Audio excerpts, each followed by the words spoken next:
संकट कटे मिटे सब पीड़ा, जो सुमेरे हनुमत बलबीरा।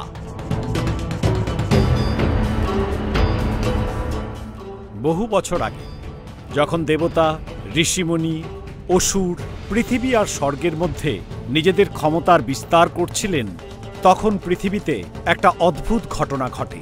বানররাজ কেশরী এবং মা অঞ্জনার কোলে এক দিব্য বালক জন্মগ্রহণ করে। এ কিন্তু কোনো সাধারণ বালক ছিল না, বরং এ ছিল দেবাদিদেব শিবের এক অংশ। মাতা অঞ্জনার ঘোর তপস্যা আর বায়ুদেবের আশীর্বাদে জন্মগ্রহণ করেছিল। মাতা অঞ্জনা এই বরদান পেয়েছিলেন যে ওনার সন্তান অসাধারণ শক্তি নিয়ে জন্মগ্রহণ করবে আর পৃথিবীতে ধর্ম রক্ষার জন্য সহযোগিতা করবে। এই বালকটির নাম রাখা হয়েছিল মারুতি।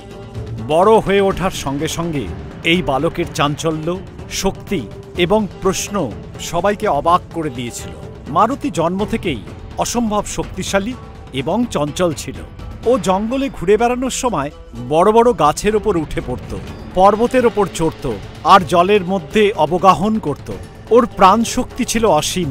ও বানরদের সঙ্গে খেলে বেড়াত, ওদের কাছে নিজের শক্তি প্রদর্শন করে চমকে দিত। একদিন যখন সে মায়ের কোলে বসেছিল, হঠাৎই মাকে জিজ্ঞেস করল, মা, আমার সব সময় খিদে পায় কেন? এমন কোনো ফল কি নেই যা খেলে আমার আর খিদে পাবে না?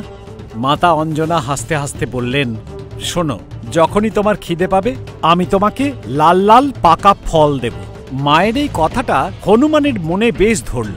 একদিন বালক হনুমান আকাশের দিকে তাকিয়ে বসেছিল। তখনই ও সূর্যকে দেখতে পেল। সূর্যোদয়ের সময় সূর্য লাল রঙে বেশ চকমকে দেখাচ্ছিল। বালক হনুমান ভেবে বসল, এটা খুব বড় আর রসালো একটা ফল। ও মনে মনে স্থির করল যে এটা আমাকে পেতেই হবে। নিজের শক্তির দ্বারা ও একটা বিশাল বড় লাফ দিল আর উড়ে উড়ে সূর্যের দিকে এগিয়ে গেল। ওর গতি এত তীব্র ছিল যে দেবতারাও এই দৃশ্য দেখে বেশ চমকে গেছিল। স্বর্গলোকে হুলুস্থুল পড়ে গেল। ওই সময়ই রাহু সূর্যকে গ্রাস করার জন্য এগিয়ে আসছিল, কারণ রাহু সূর্যগ্রহণ করতে চাইছিল। যখন ও দেখতে পেল অন্য আরেকজন সূর্যের দিকে এগিয়ে আসছে, তখন রাহু ভয় পেয়ে গেল। সে ইন্দ্রদেবের কাছে পৌঁছল। রাহু ইন্দ্রদেবকে জিজ্ঞেস করল, দেবেন্দ্র, এ নতুন কোন বিপদ এসে পড়ল? আমি সূর্যগ্রহণ করতে এসেছিলাম, কিন্তু এই বালক বানর আগেই সূর্যকে গ্রাস করার চেষ্টা করছিল। ইন্দ্রদেব চিন্তায় পড়ে গেলেন। উনি খুব তাড়াতাড়ি নিজের বজ্র তুলে নিলেন এবং তা দিয়ে হনুমানের ওপর প্রবল আঘাত হানলেন। ইন্দ্রদেবের বজ্রের আঘাতে বালক হনুমান একেবারে ছিটকে পড়ল আর আকাশ থেকে দ্রুত গতিতে একেবারে পৃথিবীতে এসে পড়ল। ওর শরীর তো ছিল শক্তিশালী, কিন্তু এই ঘটনায় ওর চিবুকে প্রচণ্ড জোর আঘাত পায়। এই ঘটনার পর ওর নাম হয়ে যায় হনুমান, কারণ সংস্কৃতে হনু অর্থে চিবুক বোঝানো হয়। হনুমানকে আহত দেখে বায়ুদেব অত্যন্ত রেগে যান। নিজের পুত্রের প্রতি তার অসীম স্নেহ ছিল। উনি রেগে গিয়ে সমস্ত ব্রহ্মাণ্ডের মধ্যে বায়ু প্রবাহকে আটকে দিলেন। পৃথিবীর সমস্ত প্রাণী ছটফট করতে শুরু করল। কেউই আর শ্বাস নিতে পারছিল না।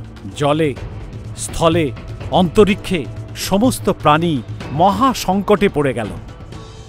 সব দেবতা এবং ঋষিরাও অত্যন্ত চিন্তিত হয়ে পড়লেন।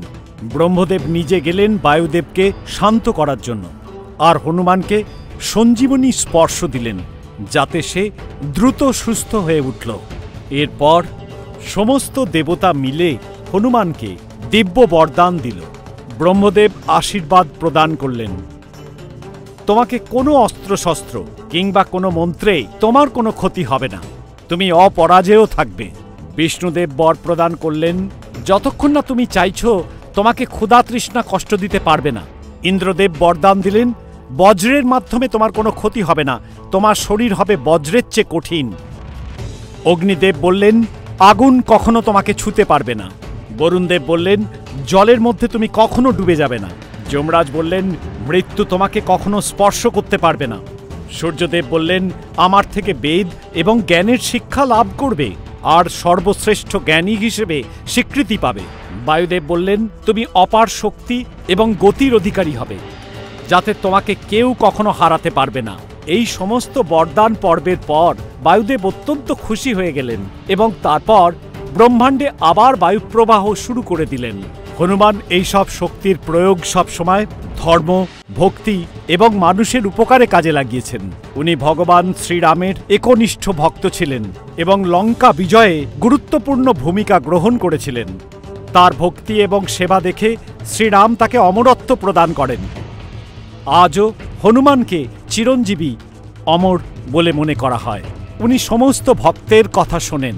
যাঁরা নিষ্ঠা সহকারে ওনাকে স্মরণ করেন, উনি তাদের সমস্ত বাধা অতিক্রম করতে সহযোগিতা করেন। জয় হনুমান জ্ঞান গুণ সাগর, জয় কপিস তিহুন লোক উজাগর। হনুমানের এই গল্প কথা থেকে আমরা এই শিক্ষা পাই যে যদি আমাদের কাছে অসীম শক্তিও থাকে, তাহলে সেই শক্তিকে ধর্ম আর ভক্তির কাজে লাগানো উচিত। অহংকারের পরিবর্তে সেবার মানসিকতা রাখতে হবে। হনুমানের গল্প কথা থেকে আমরা শক্তি, ভক্তি, জ্ঞান এবং বিনম্র হওয়ার অদ্ভুত জ্ঞান আমরা অর্জন করি। ঠিক এই কারণেই আজও কোটি কোটি ভক্তের হৃদয়ে হনুমান বাস করেন। সংকট কটে মিটে সব পীড়া, जो सुमेरे हनुमत बलबीरा।